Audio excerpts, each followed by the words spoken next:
वजीर तवानाई सिंध नासिर हुसैन शाह ने कहा है कि इलेक्ट्रिक, हेस्को और सेप्को अपने इंतजामात बेहतर करें। रमजानुल मुबारक में बिजली और गैस की लोड शेडिंग करके अवाम को परेशान ना किया जाए। उन्होंने वजीर आजम मियां शहबाज शरीफ से अपील की है कि माह मुकद्दस में गैस की बंदिश ना करने की भी अपील कर दी।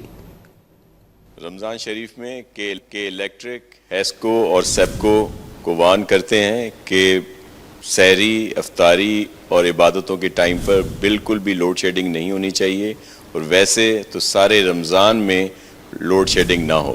और इसके साथ साथ प्राइम मिनिस्टर साहब से गुजारिश है कि गैस की शॉर्टेज रमज़ान शरीफ के महीने में ना हो। मार्च का महीना आ गया है, अब तो सर्दियां भी नहीं हैं। जिस तरह गैस की लोड शेडिंग होती है और सहरी पे, अफ्तारी पे और दीगर जो टाइमिंग है, तो इसका फौरी नोटिस लिया जाए।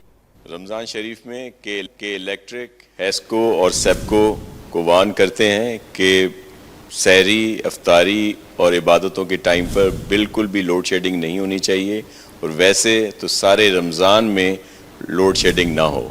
और इसके साथ साथ प्राइम मिनिस्टर साहब से गुजारिश है कि गैस की शॉर्टेज रमज़ान शरीफ के महीने में ना हो। मार्च का महीना आ गया है, अब तो सर्दियां भी नहीं हैं। जिस तरह गैस की लोड शेडिंग होती है और सहरी पे, अफ्तारी पे और दीगर जो टाइमिंग है, तो इसका फौरी नोटिस लिया जाए।